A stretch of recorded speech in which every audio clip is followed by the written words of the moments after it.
Coming up on Serious Joy. Robbie Hunt is back with her monthly self-study hall. The topic this time, managing troublesome relationships during testy times. Live this Wednesday on SeriousJoy.com. Food is medicine.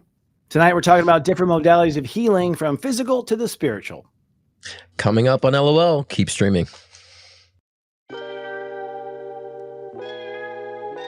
I don't just talk stuff and repeat stuff. I'm living this stuff. And you can thank me for covering your astro.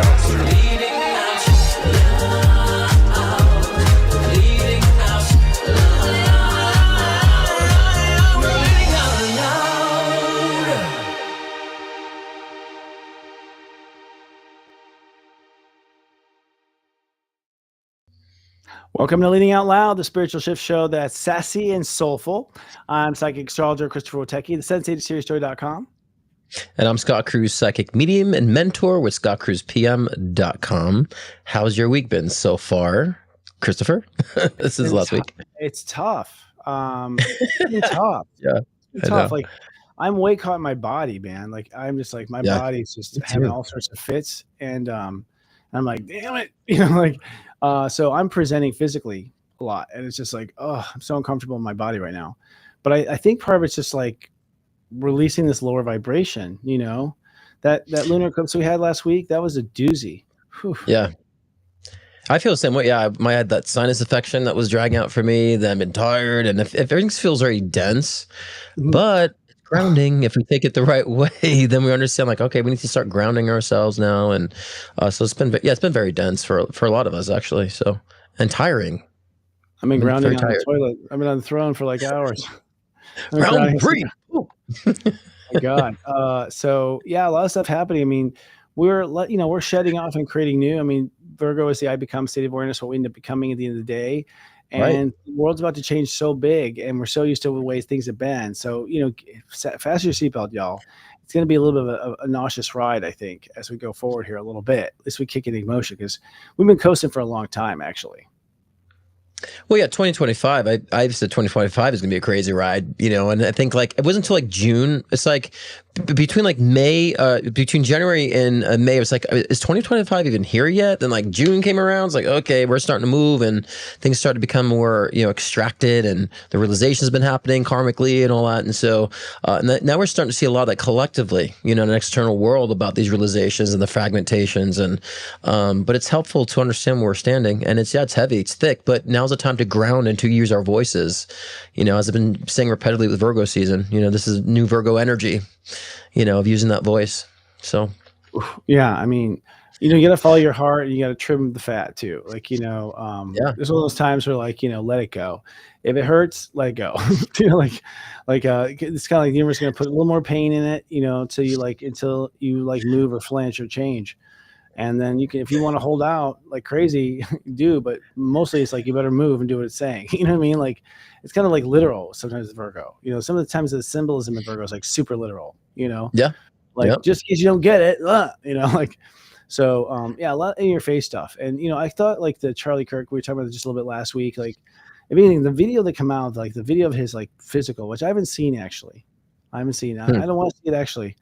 Honestly, when I heard about it, I'm like, oh, I don't want to see that. I don't want to see that. A bullet hitting someone. I just don't. It's too much for me. And but the fact that it came out so viscerally for so many people, I was like, whoa, that's what Virgo's like. It's like so real. Yeah, it is. I just can't believe people like spread that stuff, and it's like, I was also thinking about like kind of the trauma people having to like be there to witness that, and I know, I think God. I think a lot of, and we always think karmically, like in the spiritual level, things happen to express and reflect our internal unresolved karma. So there's a lot, I think, that people are trying to resolve either way through this experience, and it's been very polarizing. And I'm like, this is the point we're trying to avoid, is the polarizing effect of this. These things should be bringing us together. And so the pain of seeing this is where we're at in our culture, that's saddening. It's saddening because of the divisive nature of what's going on, So I Yeah, say no I matter mean, what, you revere somebody or don't revere someone, and I always say there's an opportunity for those people to bring unity. Even with Trump, he's very disruptive, and we said a disruptor in his chart, and I said, but there's a way still that can still bring people together. You know what I mean? well, the right leadership hasn't come out yet. Honestly, I think there's leadership For coming. some, No, I think there's leadership coming. I think, unfortunately, we're so dug in to our ways. I'm talking about humans. Okay. yeah. Humans are so dug into their ways all over the place, Europe, everywhere. You know what I mean? Like, they're going to do it their way. And it's like, but we've gone nowhere as a space age. Like, why do you think our way is working? It's not like, and we're all in comfort zones. And so what it takes to, like, I think for anyone to grow is like, it has to be so fucking uncomfortable. We're just like, okay, like, I'll Well, that's do a it. Like, it's a spiritual constipation. So it you gotta is, take, it take a is. little spiritual exercise to push it out. And so I'm just hoping that, during these times, because there was a school, situation that happened too. There was also a Yeah. young African American man that was found hung in a tree, this past couple days. So there's been a lot. The stabbing on the subway, the poor innocent girl that happened, the past couple weeks. There's been so much going on in that density. It's just a reflection of how divided we are and how we're also not helping with mental health.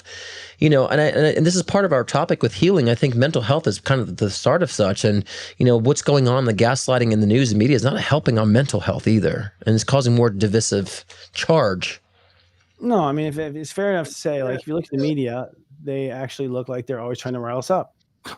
Yeah, Always. yeah, They're always trying to yeah. rile me up, and I'm like, I've had a hard day already. Like, I need to be riled up. I need to be riled up.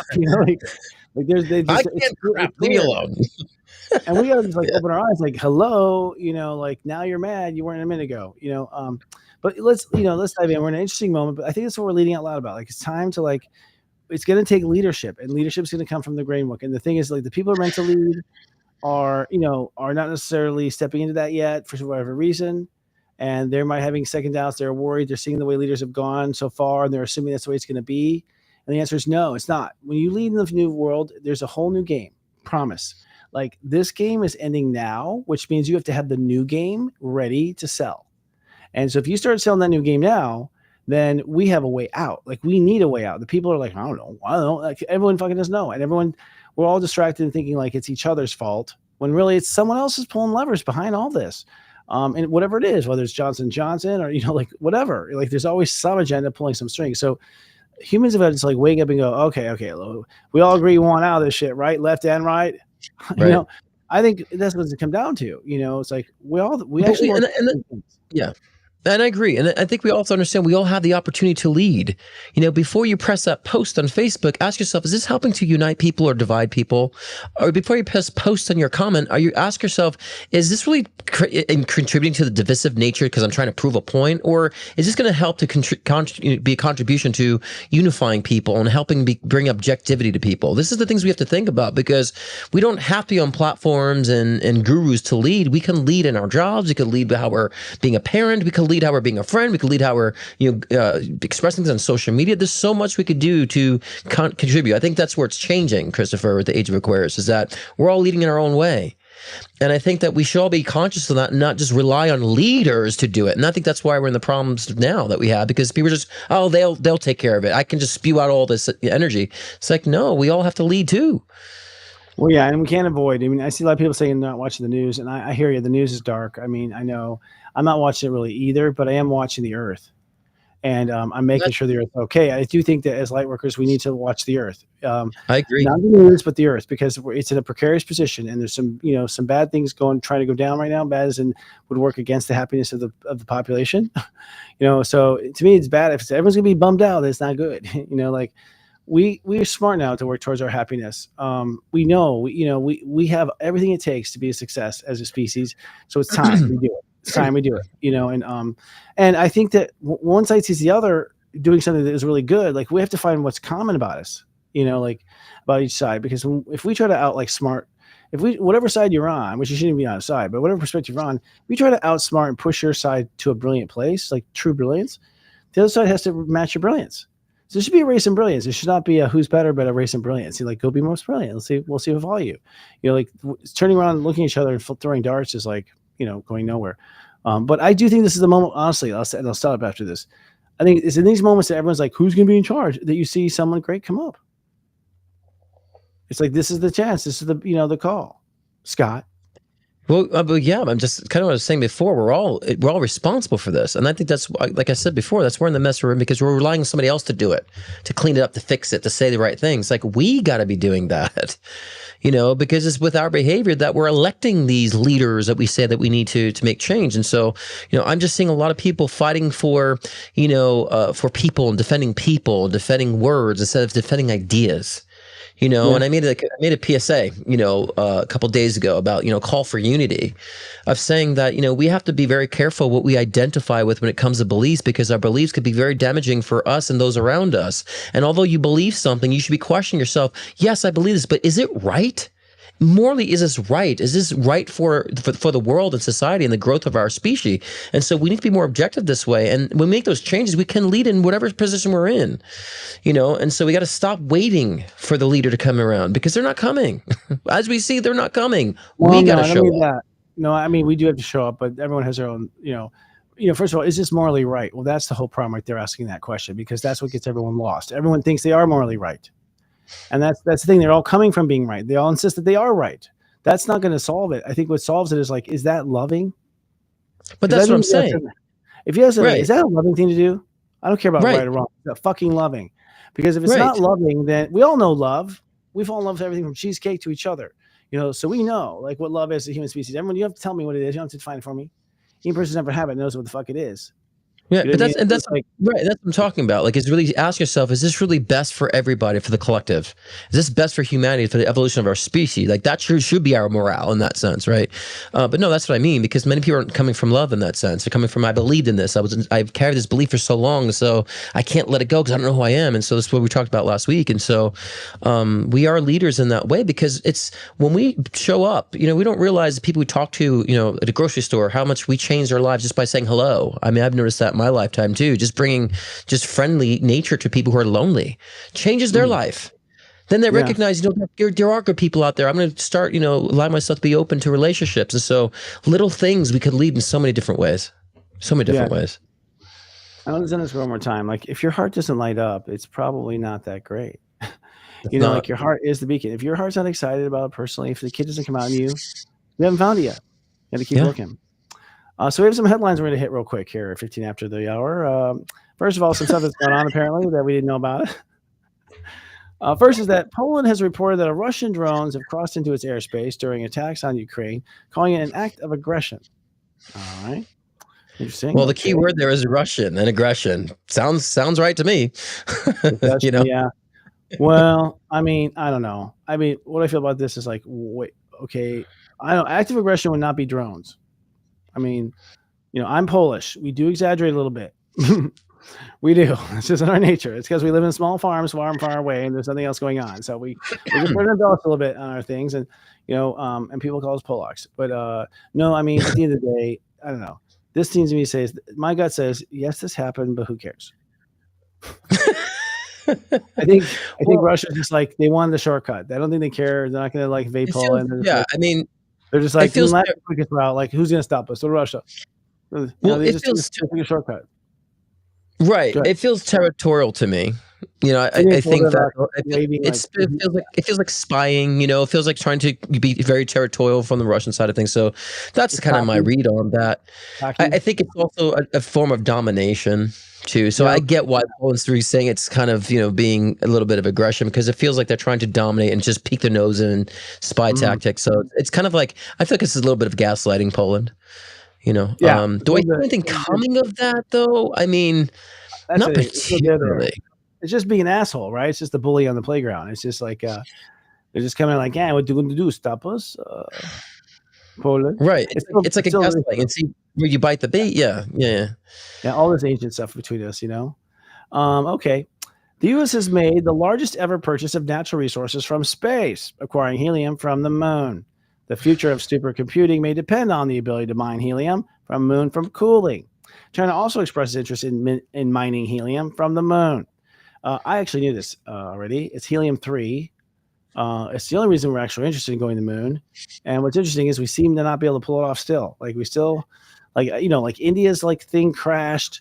like a lot of countries trying to go, and they're fucking up. Like Japan's didn't work. I think Japan's did land, but I know India's blew up. Like these are probes back to the moon.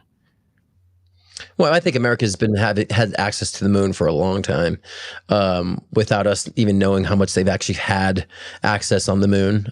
Some say it might be a secret base up there. So I'm not surprised of this. I think that this would kind of be more consistent where we start seeking resource, so to speak, in the moon or even other planets in the future. So I just think this is starting up a new trend. I think this is more the same bullshit that we have another limited resource that we're all chasing after. It's going to take billions of dollars to go mine this stuff. It's like oil. It's so precious. It's going to run out one day. How long do you think we're going to have helium-3? How long can we? It's like, wait a second. Where's free energy? It's supposed to be here. We don't have to go to the fucking moon for H3. Like, you know what I mean? Like, I don't know if we really do. Like, we should not have to go there. I understand because they're saying it's going to cool off computers, but really it's about making power. That third helium molecule is where they get the power from. They're like pull it away from it or something. I don't know. Sure, It's like fusion, for fusion. It's basically you use helium-3 for fusion. Yeah.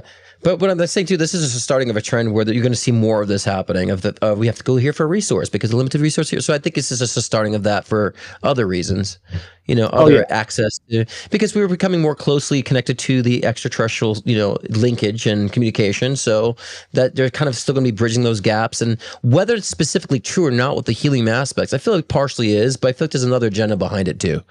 And it's just starting a trend of we have to go here for that. And so, you know what I mean? That's what it feels like. So feels more about the narrative than the actual substance of it. Well, we're out of helium. I told you that the world is almost out of helium. Like right now, our kids will not be able to have helium balloons, like our grandkids. Like seriously, we're gonna run out. Like Social Security, we're gonna run out of helium balloons because we use all the helium. Most of it's like stuck in a cave under Texas. Not kidding.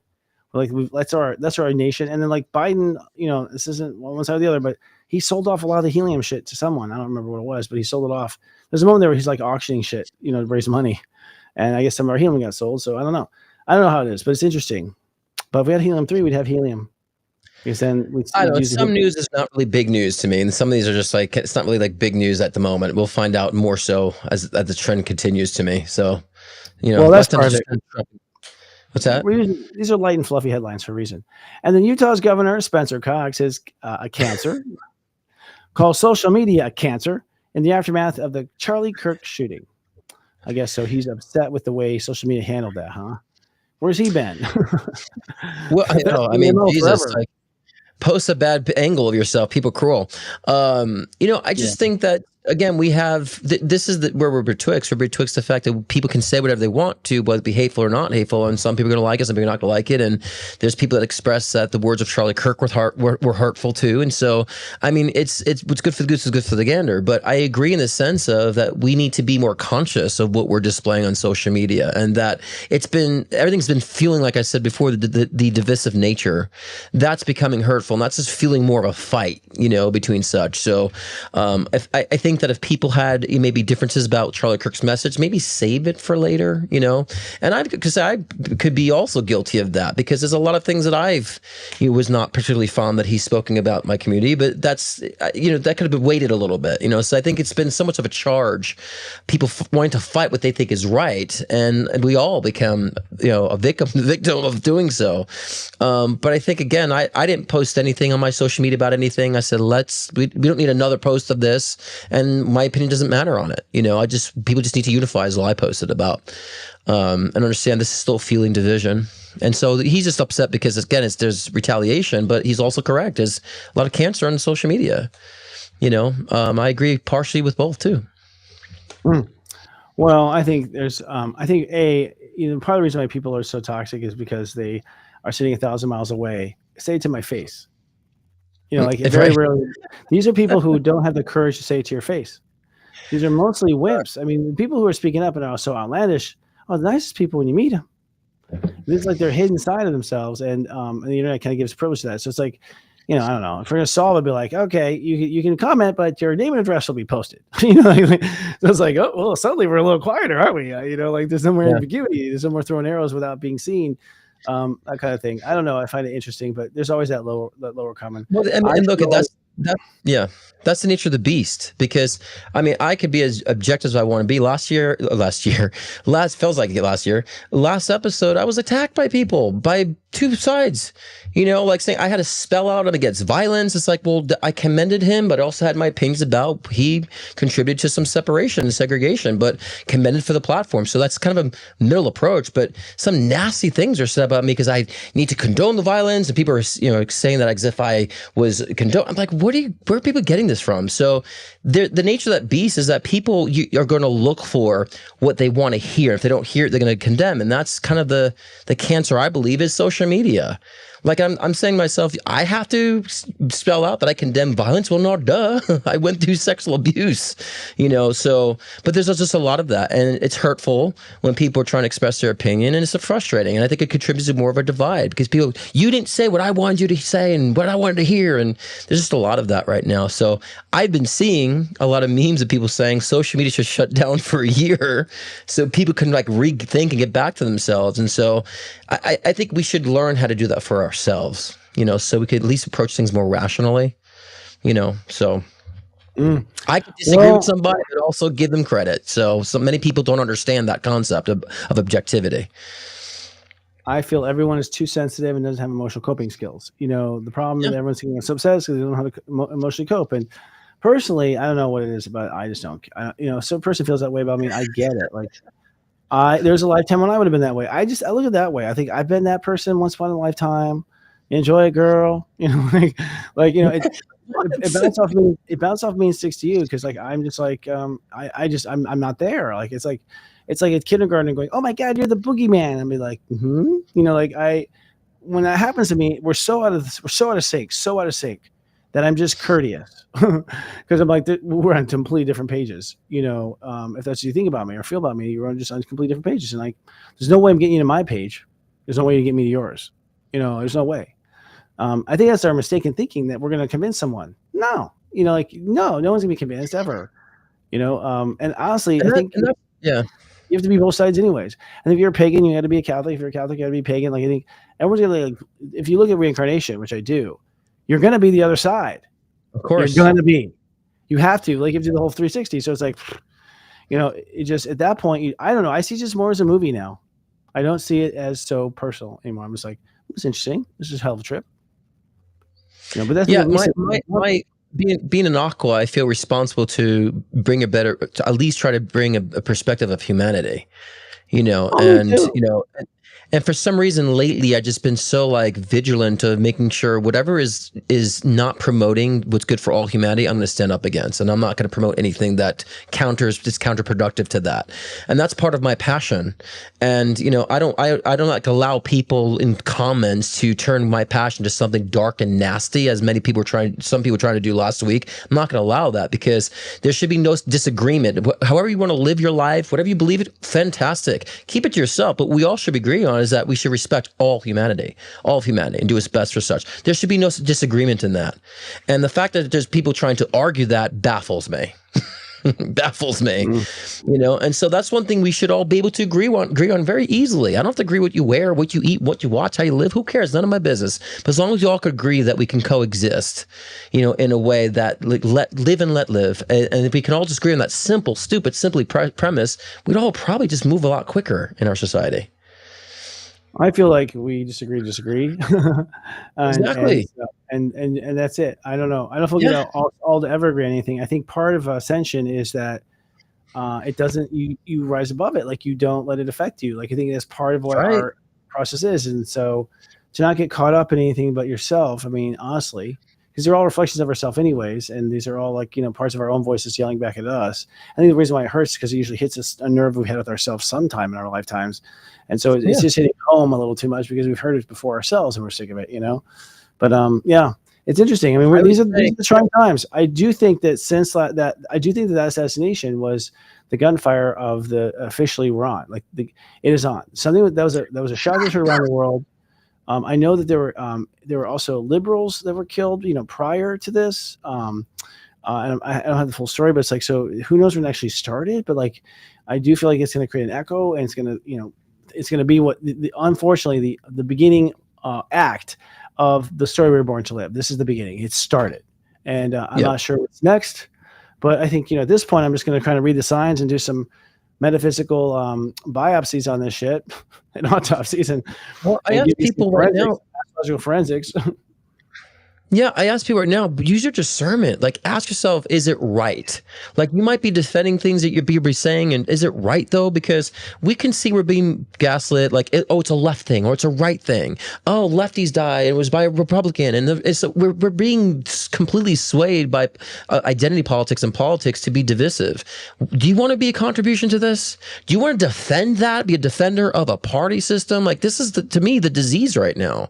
And so we can be free if we just denounce any type of segregation, say we should not be fighting for segregation, whether it's fact or not. We should be creating a new rhythm. And I think this has always been my message consistently. And I'm baffled still that that's demonized. I said, that's the issue. That's the problem. And that's a cancer in society, that people are still trying to argue for that because it offends their political stance for some reason. And I say, if it defends your political stance, then obviously you're about segregation if you can't resonate with being, inclusive. And so I just ask people just to have discernment and just ask yourself and use your heart now and say, does this feel right though? Does it feel right?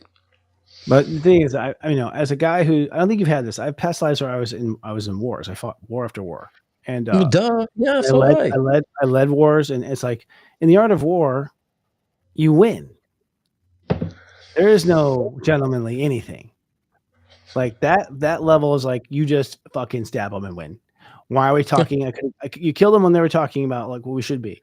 Like at the end of the day, we're dealing with that mentality. This is the end of age. This is the end of age of Pisces. Is like this is the end of like blood. This is the end of bloodshed. This is the end allegedly. So I tell you right now, it's like suggesting to them to rise above it and be gentlemanly just has never worked. They just brought a bomb to the discussion and killed us both. Like, so what is it ultimately? I mean, for one, not to feed it, and I think we'll look with this every week, but I'm with you though, friend. It's like in the sense of no, there is a way that this will work, and we have to find the path.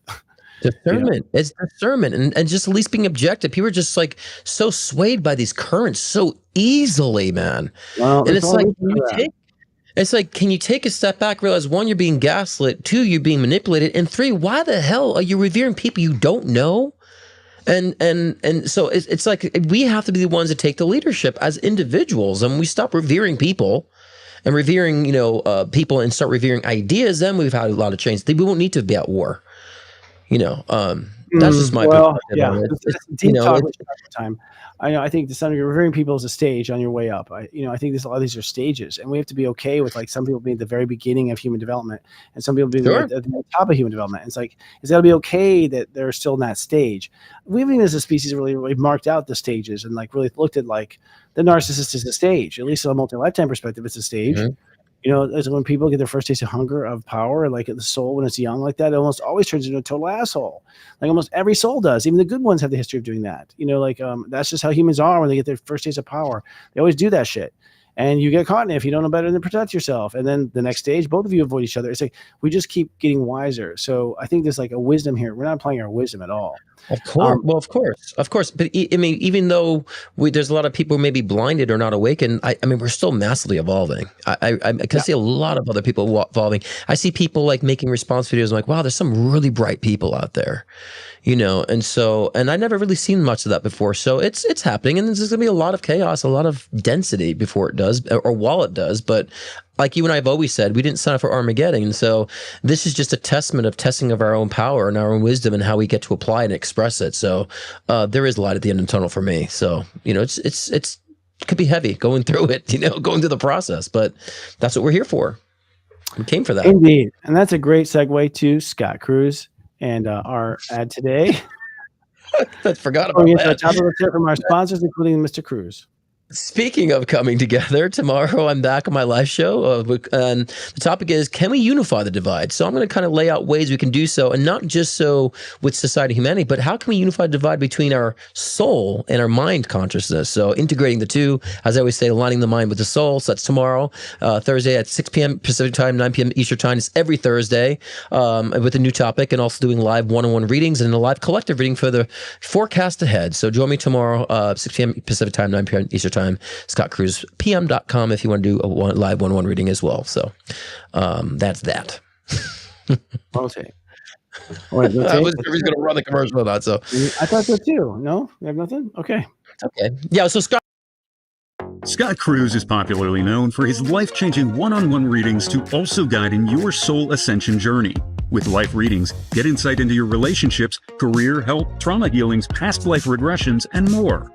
Want to connect with a loved one who's transitioned? Scott's mediumship session can be the gateway to you and your loved ones in spirit, bridging the gap between the physical and the spiritual realm.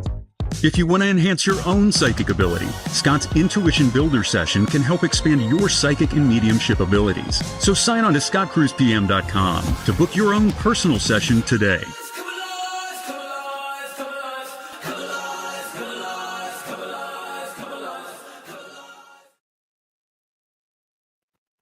All right, come alive. That's something I've been screaming for a long time. I don't know where it's coming from, but it's like, seriously, just come alive. We'll make this.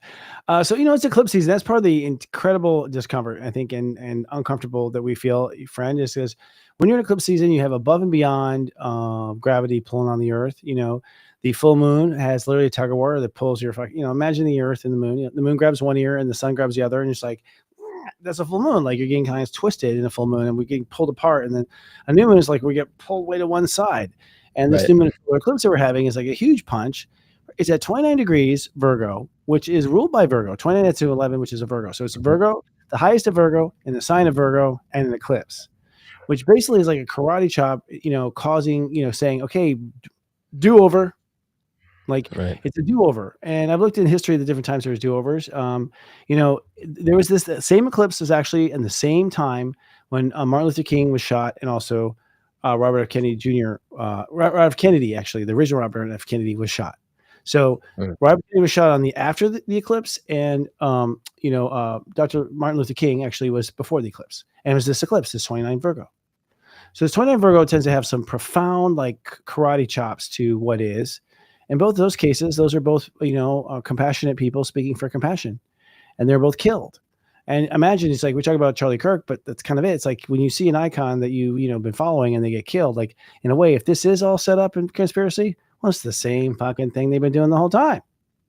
Going back then, like, why was JFK? RFK, why? Who killed that person? Who killed, why? Civil rights movement. Well, okay, was that a good thing that was going on? So here we are again with the same eclipse, and so there's other times too. I won't go into all of it for this detail, but it tends to be on either side. There's a lot of shockwave stuff. There's a lot of stuff that just kind of shocks the world. It's kind of a reality that you don't want to see. And then what tends to happen is, when Saturn's in Pisces and then Saturn goes to Aries, that's also the same kind of thing, because Saturn in Pisces is like, oh, we should all be compassionate, be good to each other. And then Saturn goes to Aries, like, well, fuck it, I gave you enough chances. Step aside. Like, it's like you almost get impatient with the compassion. And so you rev it up to like, screw it, I'm not going to wait for them. We tried to get them to learn, they won't, and so again, we're in that same moment. So the astrology is, it's tough out there, kids. The eclipse happens Sunday.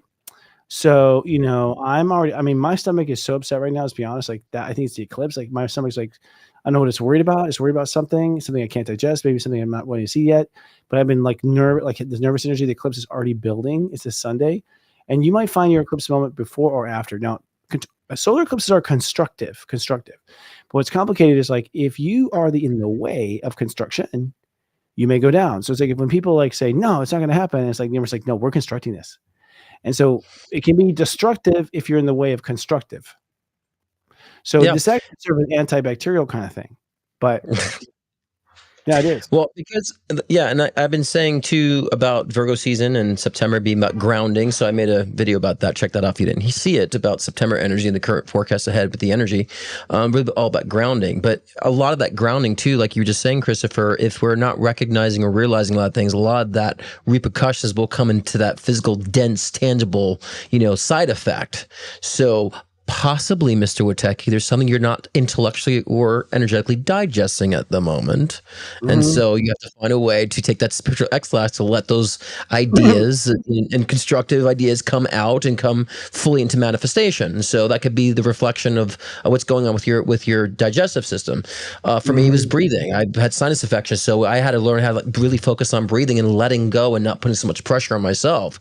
So now is the time. It's not so much now we're coming out of that grounding energy. It's time to to understand about identity, because a lot of us have not fully upgraded our identity, because when you release a lot of karma, you take a stand on things, you release things, it actually forms new identity of ourselves that sometimes we're not really conscious of what that means, or haven't truly defined what that is. So that's why using your voice at this time and grounding yourself gives you the realization what that is. And even the things that we haven't fully redesigned or integrated in our experience, like I said before, they will come out in tangible manifestations that will kind of knock on our door to let us know during this density. So we can be dense enough to observe it. I say the more dense we are, the slower things are, that we can really observe what's going on and to reconstruct it, recreate it. So now's the time to do so. But what is your new identity now? And where do you really stand on such? And I think even with the identity politics going on now and what's going on in society, it's almost like a testament of life and spirit saying, what do you believe? What is your heart saying? What do you really identify with on the soul level? So now's the time, I think, during this, this eclipse season, to really get that into gear. And it will be difficult if you're not having that solid foundation and true, I would say, perspective, what the foundation and identity, the identity of self really is. It will be difficult and rough. But if you're able to weather that storm and understand the ground and to find that new identity, then things will kind of be a lot more, I would say, the aha moments will be more of a consistency moving forward. Well, yeah, I hear you. I think when the sun goes into Libra, the Earth is in Aries, and that's when you create your identities right on the corner. So it's like you kind of weigh, and it really comes down to like how you're going to treat yourself. The first chapter of Libra. So it's like, how am I judge myself here, judge myself there? You basically judge yourself on 0 to 9, step 0 to 9, and then whatever that total judgment is the 10. That's what you're made of. And so, ironically, our character is completely a reflection of how we treat ourselves.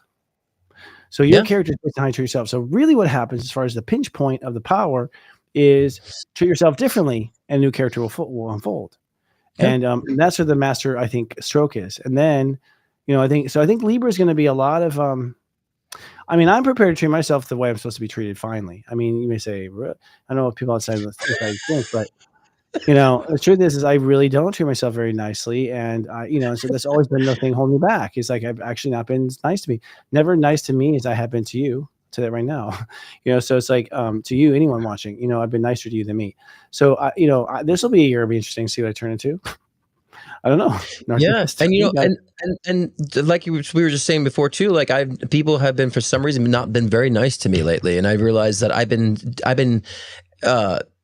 been demanding that now in my life, because I just kind of would let people and just focus on everybody else, like you were saying. And now I'm just starting to say, well, I deserve better than that. I deserve better, communication than that. So, I've kind of just rolled off in the past, but I feel like in my karmic journey right now, I feel like I'm just telling myself, I deserve better than that. I give better than that, So I think it's been a testament for me, and it's been like really, when spirit has a message, it just comes through like all at once. Like I had people just critiquing my looks on pictures, like rudely, and I'm like, what's this coming out all of a sudden? I'm like, it's an unresolved. It's something I need to like demand a respect for myself now. And so, and I actually, I say it's good also as leaders to have a coach or a therapist, or someone you talk to that can bounce things off of. And I've been seeking that as well. And I've been realizing I haven't been leaving that space for myself, too much for other people. And it's been helping to work with a spiritual coach or someone that's also in your life that can help guide you no matter where you're at and what you're doing. We too, even coaches need coaches, right? And so I think now's the time to understand, to seeking that type of refuge in other leaderships. If you even are in leadership, it's good to know, or good to go forth with. So, but I've been noticing that, Christopher, and I think a lot of things I used to shrug off my shoulder. I'm like, wait a minute, I deserve better. So that's part of my karmic, growth there. Totally, I get it. You're following the clues, and I feel like, that you're gonna find somewhere that. You're going to find that you are actually treating yourself that way somewhere that you can't see right now. You don't see where it is, and I don't see where it is. I never see where I'm treating myself bad. I really don't see it. And then I see it, I'm like, fuck. Once the evidence is there, I'm like, I can't believe it. Like, it's amazing what your mind can just completely ignore. So I think that those, I always think when people are, truth of the matter, I look at it now this way. Like, if people are critical of me, I'm like, oh shit, I guess I've been critical of myself in those areas. Yeah. I'm not worried about. It does hurt for a second. Oh, that hurt. Ah, damn, hit me right in the spot. Like I do get hurt that way still, but then I'm like, okay, this is what's the matrix, and it's like, oh, I must be criticizing myself on that level somewhere, and that's the way my voice like come manifests. Especially if you repress stuff. If you repress stuff, it manifests like more. Like you know what I mean? Like from subconscious. So I don't know. I'm starting to again. I'm looking at the world a little differently. I'm looking at like I'm in a video game now, and this is all like player one stuff. Totally. Like Yeah. And I am, I like it. yeah, Yeah. I like you said the clues because I see all these situations as clues. yeah. They're just like tidbits of like here's tidbits of wisdom for you. Here's tidbits of your direction of growth for you. So that's how I always take it. So I allow myself to feel it and express it and understand like where it is in the bigger picture of the spectrum. Because I always had people always was misunderstood was my thing, and so now I'm starting to recognize who cares.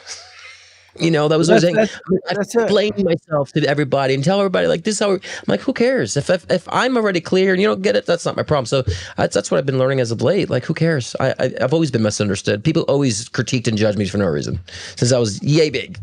Well, So when it doesn't matter to you, it won't be matter. But my hook lately has been people have said, I want you to acknowledge that you've been wrong. I'm like, no, I will not. And they're like, you are stubborn. I'm like, no, because, honestly, that's for your gratitude.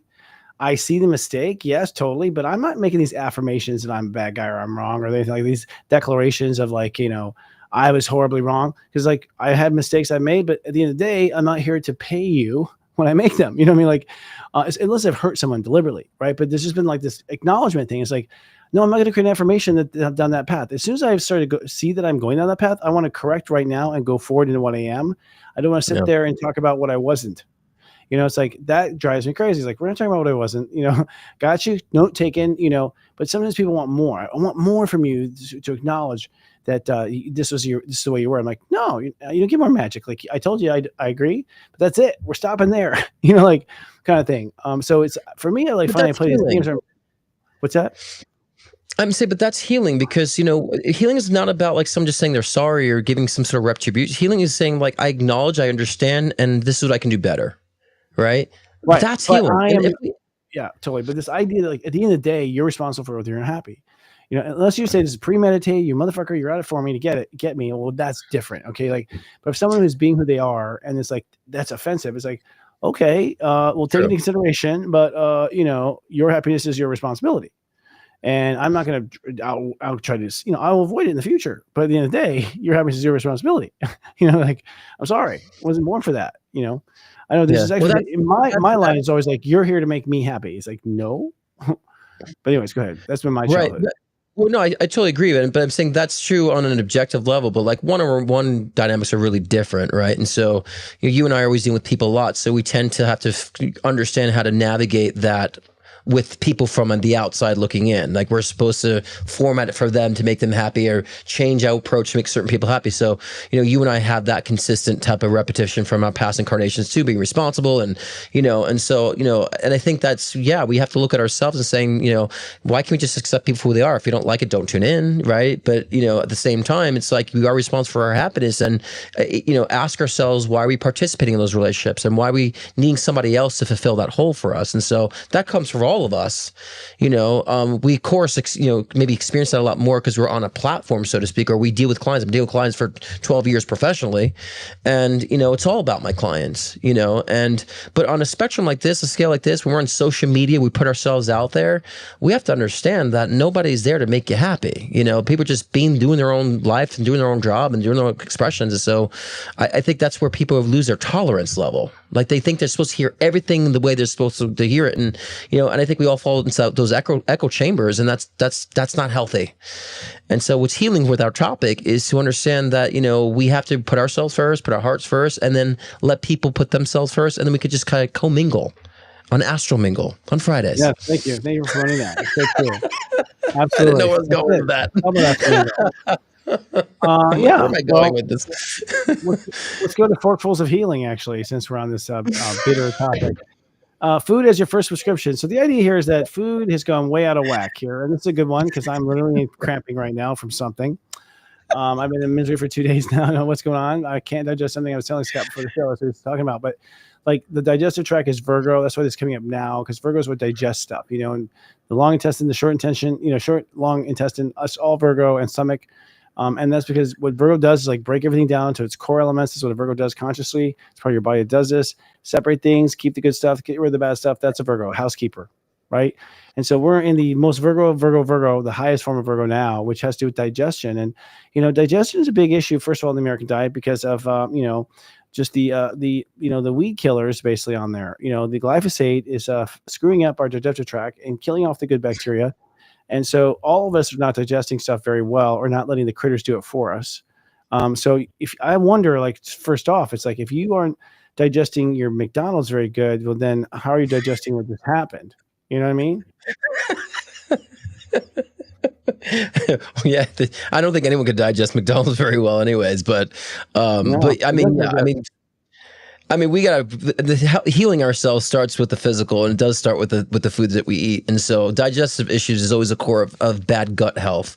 And so, a lot of people think your immune system is like the core of your health. No, your gut is the core of your health, and the immune system is a response of your gut health. So, and if your gut is rotten, perhaps you're rotten on the intellectual level too. So, I think it's all a reflection in a sense, But yes, I mean, I think that there's so many foods. I mean, we have to be very intuitive. We have access to so much food and so much variance of food from different places, and so our DNA is kind of specific to certain foods based on our DNA and our genetics, and so we have to like eat toward our genetics, I believe. And so, like, I'm Mediterranean, Puerto Rican, Italian, so I serve better on Mediterranean foods and tropical foods, right? That's where my digestion works the best. So if we kind of think intuitively and also eat for ourselves, and all because we have it at our disposal doesn't mean we can digest it, because I can't digest avocado for some reason. I don't know why, right? My body's like, no, I can't deal with it. You'll understand. You can limit down and narrow down the foods that really serve you. So Americans just shove so much in their pie hole. They just put anything in there. Like, it's available, I'm going to put it in. So it's because yummy taste is like one of the few pleasures we have. Is good food, like tasting good food. Like, we're addicted to the taste. It makes us feel good. It makes us feel at home. Like, full tummy makes us feel calm. Like, that's what's happened. And so we emotionally can't cope. We're all upset. We go home and we eat cupcakes. Like, that's what happens. And cupcakes, huh? Yeah. We make things we eat stuff that makes us feel good, and then we eat more and we eat more. And it's like, because we don't know how to feel good on our own. So that sets up for the whole, standard American diet, which is sad. Standard American diet making us unhealthy. I mean, unfortunately, but in this particular case, I have to say, we have been enticed down this dirty path. Like, corporations are 100% to blame for American diet, period. It's your fault. It's all your fault. We put our food in your hands, and you didn't get crap about how we felt. You didn't care about what happened. You just care about money. Shame on you. We're coming after you. like it's at the end of the day, like, it's so clear who's done it. Like Dole, you know who you are. Tropicana, like, we can name them. Like, these all these different companies have done. Yeah, they've cut strings and they put stuff in there, and they know it was bad when they did it. And we get the research later, and they knew that it was bad when they did it anyways. And Taco Bell knows they're putting addictive stuff in there. They all know it. So that's bad. So quit yelling about, the White House, like, whatever. It's like, let's get on the people who are right now killing us, and we're not stopping them at all. We're buying more. So this is where I think we have to wake up. It's like, look, guys, we all know this is the case. And up to the stomach is because the stomach in there's got like stuff it's never seen before in the history of humankind. In some cases, like, the same stuff in a yoga mat is in bread. Like, it's crazy. I know. Yeah. My mom's right. She's at season. We're going to have my mom on too to talk about all the specifics of that, especially nutrition and how it relates to being, your gender and so forth. But so we're going to have her on. So she says eat seasonal, which is correct. But guys, we can read. I mean, it's not like they're not telling us what they're putting in their foods. I mean, it's all on the label. So we can have the discernment enough to say, let me just read this, label and see, okay, well, there's a version of chips here that has all these ingredients. And the version of chips here is just potatoes, avocado, and sea salt. Maybe I'll go with these potato chips, right? We have the options. So to answer the question, what steps can people take to start being healthier is be more conscious of what you're eating. I say be a conscious eater. Be more conscious of what you're reaching to buy. You know what I'm saying? Ginger chews. So, I mean, it's so stupidly simple, but we have to understand that, your body, whatever you fuel your body with, is going to be how your body, produces its energy or doesn't produce its energy. It's going to be dictate how your cognitive functions are, especially your psychic awareness too. If you're putting crap in your system, you're blocking your channel. So we have to understand that the fundamental reasons why it's important to focus on our physical health first and be conscious of how we're doing it. So that's the steps that people can take, as the bullet point was asking here in the notes. I think it's one meal at a time. It's just one meal at a time. Each meal should be more healthy. and then you need water, and then you need exercise, and that's where it starts. It's very simple. You just each meal, the more meal, if you get like to where like now it's like 30% real food and 70% not real, which is Taco Bell, like, and then even the real is like, iceberg lettuce watery and tomatoes, watery, like, so it's like even then that percentage of real to not real is still less real. Like, so the larger percentage is not real. You are not giving yourself anything real, and your body is flipping out over it. It's so simple. True. So it's like real means that God grew it on it. Like, oh, look at this. Like, if God grew it, it's like, that's real. Like that's real food. Or even animal meat, I mean, honestly, is real. I think to some degree we're in trouble because, maybe beef is not good for you. Perhaps that could be true. Maybe it's inhumane to kill beef. Perhaps that could be true. At the moment, that's the only place the nutrients is. Because what's happened is that the beef are being fed well so they can sell across the world. And we're being fed vegetables that don't have nutrients. And, the beef is getting fed well. So at this point, there's actually nutrition in the red meat that we don't have without it. It's like we're in a bad place. Unfortunately, Mother Nature snaps back pretty quick, so as you start planting the good seeds and stop spraying the glyphosate, you can actually turn things around. I mean, they say it's going to always be contaminated, but if we've dealt with this high dosage, anything less will be good. Yeah. Well, and I agree with you before you said about like holding these corporations accountable, because it's very true. I mean, I watched a documentary just a couple of days ago about recycling. They're not really recycling anything that you recycle. And yet it's always passed on to the consumer that we have to recycle, but that's actually, they're not really recycling things. And if you look at the country in Ghana, they have all these clothes, like millions of clothes that get shipped in on the shores of Ghana because they're not recycling it. So there's issues with the corporations passing it down. It's like, why don't you stop making things in plastic? Why don't you start going back to glass? Oh, it costs more money. Well, it's not our fault. And in California, they banned plastic bags, and like, oh, I'll take a paper bag. Like, they're doing their justice, but they're buying all their foods in plastic. So we do need to hold. This is off kind of a little bit off topic on health, but I think we do need to hold these corporations accountable because they're the ones that are putting those options out there. But we have to understand recycling isn't solving the problem. And if you really understand what's going on with recycling, people think, oh, I've done my duty. You're not. We got to hold these corporations accountable. I think recycling has actually been a deterrent to holding these corporations accountable, that we're the ones that are at fault for that. And it's not true. Exactly. It's the only way to pin it on us, a lot. I mean, it's a complicated problem, but one thing is like buying local is important. There's a lot of power. You go buy your farm stand instead of your local grocery store, you're going to change the world. If you start buying foods from organic foods and just foods that are homemade or made from they're made from scratch. Right. The owner, and you don't buy the fast food. You just scored a point. Like honestly, the where you put your dollars, where all your power is. If we just stop buying Cheerios, we could bankrupt those bitches. Okay, like that's how easy it is. You just decide and you do. But until we find out someone's died, we're like, we don't care. We're like, but I like it. Well, I heard a story. I don't know if this is true, but I'm gonna go ahead and say it. I heard a story. This could be wrong. I'm just saying right now, YouTube, but like the Kellogg brothers were really perverted Christians, and that they. Oh, I don't know. The reason they pushed oats is because they thought it would like reduce erections in children. Like, I'm not kidding. And like they didn't want kids to be masturbating, and so they wanted to create a food that would keep you from being aroused. This is a story I heard. I don't know if it's true at all. I have no idea. Really? I've done new research. I have no idea. But I was just like, I mean, first, when you hear a story, you're like, really? Like, come on. Like, oh my God. Like, but then you're like, well, people in power, they're like, I'm in power now. I'm going to push this. The thing I've always worried about is, kids doing that sin in the teenage hoods. Well, they shouldn't be doing that. If you think of corporations, when they have that amount of power, it doesn't just become just about money. It becomes by influence too. And so I wouldn't be surprised if that's true. I wouldn't be surprised, but we have to start being discerning about which corporations, what they represent, and we don't have to be buying those types of products. There are a lot of smaller companies that are trying to do things in paper, trying to do things that things are actually biodegradable. Clothing. I saw a shoe company that was all made out of biodegradable material. It's like, I will put my money there, not into like these nylon and plastic synthetic fibers and so forth. So we have the power to help the earth heal if we make those different choices. But many people, like you said, oh, but it tastes good. Oh, it's not, cute enough or stylish enough. It's not a brand name. It's like, well, then how are we going to have our planet heal if we're focusing on the things that are killing it?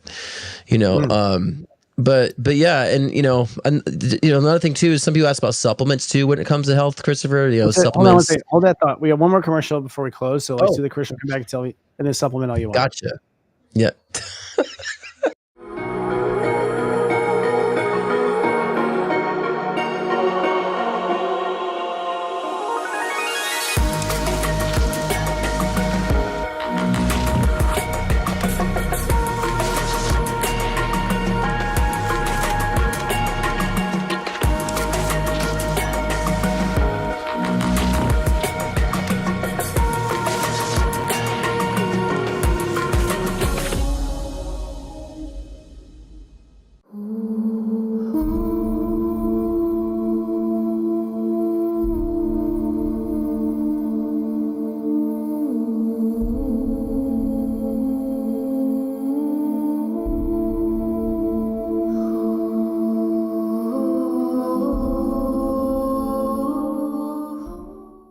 Hi, I'm Lisa Brazelton, the architect of the program and founder of Sage Prosperity Partners. I am excited for you to start your journey in having prosperity in a way you've never had it before. Join me this fall for a couple of different cohorts that are starting. I am the facilitator. For a limited time, Serious Joy members will receive a discount code below, and I look forward to seeing you this fall. Are you looking for inspiration to grow your conscious business? Serious Joy's Board of Light is a sacred alliance of lightworkers, visionaries, and spiritual leaders dedicated to awakening conscious leadership. As a member, you'll receive professional support in the forms of bi-monthly Congress of Light meetings, exclusive community networking, and an array of guest speaker webinars each month to guide you on your personal dreams. First quarter guest highlights include consciousness architect Lisa M. Brazelton, Dharma coaching expert Sahara Rose, and Chiron specialist Karen Croney. Don't miss this profound lineup of wisdom. Join now for only $250 per year and be a part of the enlightened professional re-evolution. What are you waiting for? Hey, Scott, you ought to do that for them. The Board of Light. You come do a guest speaker one night, one weekend. Sure. Yeah. One day. Yeah. That'd be fun. Yeah. I can outline something. Yeah. But we're talking about like just kind of just go back to what we were saying too about like, health and stuff and kind of wrap these things up in different packages. Some people ask about supplements, fasting, right? Different modalities. And, I would say supplements is something that if you're not getting to your foods, I always say try to get to your foods first. Try to find nutrition through what you're eating first. Usually supplements are people who are so deficient that they just kind of pile up on their whatever they're deficient on. So I would say try to find it in your foods first. Get your source of iron, healthy source of fat, vitamin D, zinc through your foods first.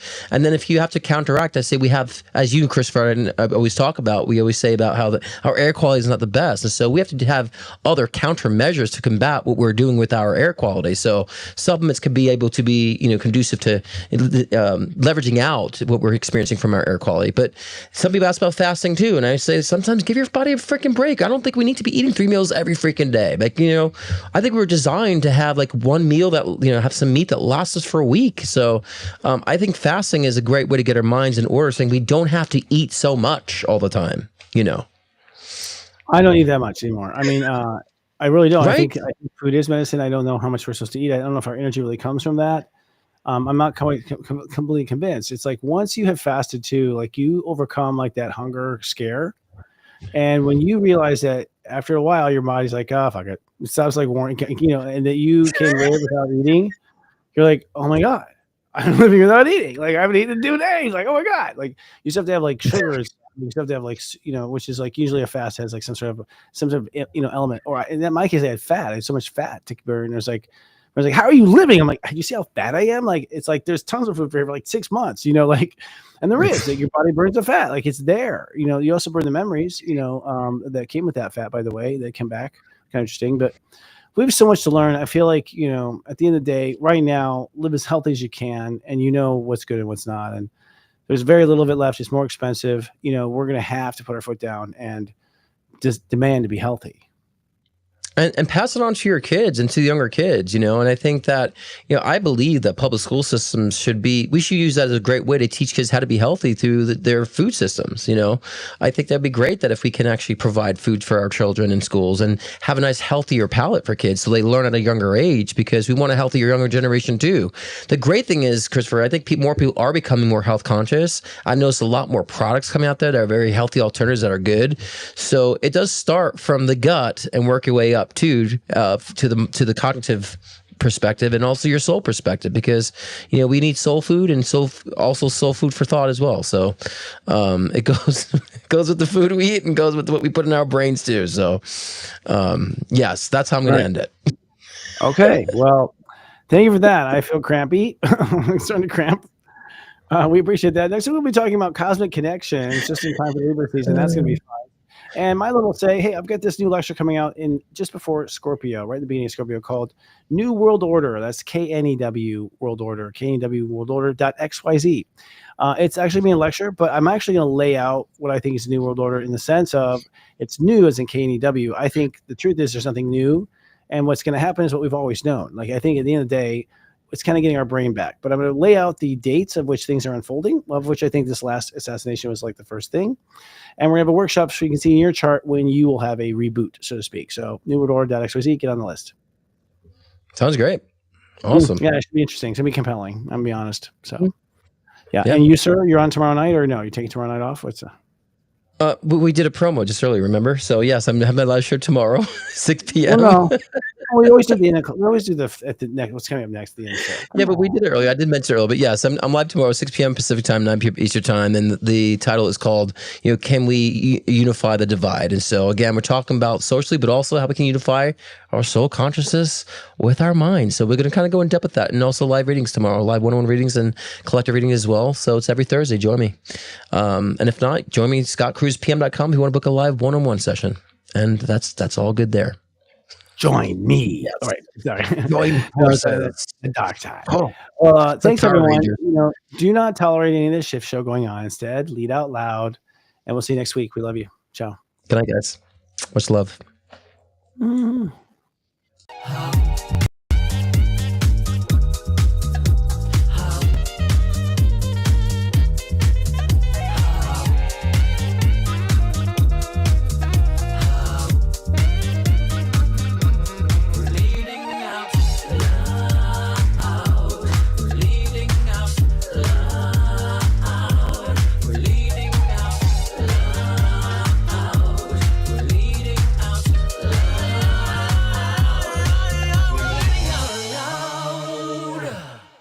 Coming up next week on Serious Joy TV. Join Sensei Christopher Witecki and psychic medium Scott Cruz for another Leading Out Loud this Wednesday night at 6 p.m. Pacific, 9 p.m. Eastern. Then join us for Astro Mingle on Friday night for an illuminating conversation with Alexis Arden, co-founder of Soul's Way Practice. The best in enlightened entertainment, only on Serious Joy TV.